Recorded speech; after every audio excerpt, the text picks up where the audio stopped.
21. Voluntary death. In the previous discourse, Zarathustra spoke of birth.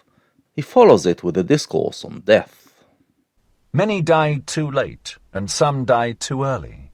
Yet strange soundeth the precept, die at the right time. Die at the right time, so teacheth Zarathustra. We know that according to Zarathustra, earthly life is all there is, which means that our existence has an end. His philosophy focuses on life, and doesn't care much about what happens after death. But the moment of death still belongs to earthly existence, so it is relevant to his thought. Concerning this moment, he preaches that we should die at the right time, not too early and not too late. What does he mean by that? To be sure, he who never liveth at the right time, how could he ever die at the right time? Would that he might never be born. Thus do I advise the superfluous ones. But even the superfluous ones make much ado about their death, and even the hollowest nut wanteth to be cracked. He talks about those who don't live in the right time, and are therefore superfluous. It doesn't mean that their fate is to be superfluous. If you lived in the wrong time, it is your fault. Everyone has the ability to transform their existence into something meaningful, and thus be right for the time. If you fail to do so, however, your death will be quite meaningless as well. Nevertheless, death has such an important presence in our life, and our will to carry on living is so strong, that even the superfluous ones fear death, and make a big deal out of it. Everyone regardeth dying as a great matter, but as yet death is not a festival. Not yet have people learned to inaugurate the finest festivals. The consummating death I show unto you, which becometh a stimulus and promise to the living. If death is so important, says Zarathustra, we must make it significant, and we can do so by living in the right way. Death has to be the consummation of a life lived right. His death dieth the consummating one triumphantly, surrounded by hoping and promising ones. Thus should one learn to die, and there should be no festival at which such a dying one doth not consecrate the oaths of the living. When your death is a consummation of a life in which you were the master of your existence, then it becomes your death. Not something that happens to you, as it usually is, but something that you dictate the rules of. Such a life inspires others to live better lives, and the consummating death should inspire them further. Thus to die is best. The next best, however, is to die in battle, and sacrifice a great soul. But to the fighter equally hateful as to the victor is your grinning death, which stealeth nigh like a thief, and yet cometh as master. If your death comes prematurely, let it at least be as a result of a battle. This is also an acceptable death. But a death that just sneaks up on you is a bad death. My death praise I unto you, the voluntary death, which cometh unto me because I want it. And when shall I want it? He that hath a goal and an heir wanteth death at the right time for the goal and the heir. And out of reverence for the goal and the heir, he will hang up no more withered wreaths in the sanctuary of life. Finally, he starts talking about the ideal death. The ideal death, as already stated, is to die at the right time. When is that time? Well, if you live life aspiring for a certain goal that is beyond yourself, and you succeed in creating heirs that will continue your work, you can die a consummating death. At some point, you will realize that you have become a liability, standing in the way of those heirs. Then you should bow out. Verily not the rope-makers will I resemble. They lengthen out their cord, and thereby go ever backward. Many a one also waxeth too old for his truths and triumphs. A toothless mouth hath no longer the right to every truth. And whoever wanteth to have fame must take leave of honour betimes, and practise the difficult art of going at the right time. One must discontinue being feasted upon when one tasteth best. That is known by those who want to be long loved. Just some more metaphors, all saying the same thing. Don't outstay your welcome on this earth. Know how to bow out with dignity. Sour apples are there, no doubt, whose lot is to wait until the last day of autumn, and at the same time they become ripe, yellow and shriveled. In some ageth the heart first, and in others the spirit, and some are hoary in youth, but the late young keep long young. Now the metaphors are about those who fail to live properly. They don't develop in the right way, so they ripen too late, or parts of them ripen before the others. Those are people who will not die a consummating death. To many men, life is a failure. A poison worm gnaweth at their heart.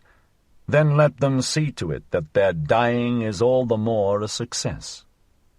Many never become sweet. They rot even in the summer.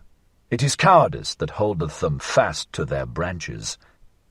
Far too many live, and far too long hang they on their branches. Would that a storm came and shook all this rottenness and worm-eatenness from the tree. And some people fail completely at life, and never ripen. For them, Zarathustra wishes that they die as soon as possible, because their lives are worthless. Nietzsche could be cruel sometimes. Would that there came preachers of speedy death. Those would be the appropriate storms and agitators of the trees of life. But I hear only slow death preached, and patience with all that is earthly. Ah, ye preach patience with what is earthly? This earthly is it that hath too much patience with you, ye blasphemers. This harkens back to an earlier discourse on the preachers of death. As we recall, this is what Zarathustra calls those people who claim that earthly life is meaningless and miserable, and we should aspire to a good afterlife. He harshly criticized those preachers, but here he wishes they would come and preach speedy death to those failed people discussed in the previous segment.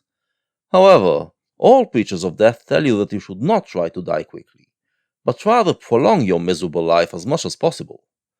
In that, they actually make things worse. Verily too early died that Hebrew whom the preachers of slow death honour, and to many hath it proved a calamity that he died too early. As yet had he known only tears, and the melancholy of the Hebrews, together with the hatred of the good and just, the Hebrew Jesus. Then was he seized with the longing for death. Jesus, of course, created the biggest cult of preachers of death. And the reason for that, says Zarathustra, is that he was one of the people who died too soon. If he lived longer, he would have said different things about earthly life. Had he but remained in the wilderness, and far from the good and just, then perhaps would he have learned to live and love the earth, and laughter also. Believe it, my brethren, he died too early. He himself would have disavowed his doctrine had he attained to my age. Noble enough was he to disavow. Zarathustra does respect Jesus, and believes he would have come to see things his way had he lived longer. But he died young, before he learned to find the joy in life, and so his followers became preachers of death, telling us that earthly life is miserable. But he was still immature. Immaturely loveth the youth, and immaturely also hateth he man and earth. Confined and awkward are still his soul and the wings of his spirit. But in man there is more of the child than in the youth, and less of melancholy. Better understandeth he about life and death. Still harping on about Jesus, whom he defines as someone who did not get to mature out of his youthful stage, Zarathustra says that in the man there is more of a child than in the youth. We know what he means by that. A child, for him, is someone who has reached a point where he liberated himself from all the values that were foisted on him, and can look at the world with innocent eyes, ready to create something new. He who reaches that stage knows happiness in his existence, and understands the nature of life better than someone who is still in his earlier stages. Jesus was a rebel and a free spirit, so he would have surely achieved that stage, but his life was ended prematurely. Free for death, and free in death, a holy naysayer, when there is no longer time for yea. Thus understandeth he about death and life. That your dying may not be a reproach to man and the earth, my friends, that do I solicit from the honey of your soul. In your dying shall your spirit and your virtue still shine like an evening afterglow around the earth. Otherwise your dying hath been unsatisfactory. Nietzsche's philosophy is all about saying yes to life. But here, Zarathustra tells us that there comes a moment when you have to say no. When your time has come, when you have achieved all that you could achieve, you have to become a holy naysayer, someone who bows out of life. Then, your negation of your own life is not a negation of life itself, but rather an affirmation that inspires others to follow you and live in the right way. Thus will I die myself, that ye friends may love the earth more for my sake, and earth will I again become, to have rest in her that bore me. Verily a goal had Zarathustra, he threw his ball. Now be ye, friends, the heirs of my goal, to you throw I the golden ball. Best of all do I see you, my friends, throw the golden ball, and so tarry I still a little while on the earth. Pardon me for it. Thus spake Zarathustra. Zarathustra created a new goal for humanity, the Superman. This goal helped him surpass himself again and again, and go beyond what any man has gone before.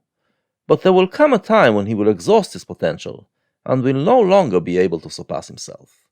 However, on his way he created friends and students, to whom he can pass the ball when his time comes, so they can carry it further. And, after all the talk about dying in the right time, he admits that, even though this should be the moment he dies, he would like to keep on living a little longer, so he can witness what his students do with it. He allows himself this little indulgence, and asks us to indulge it as well.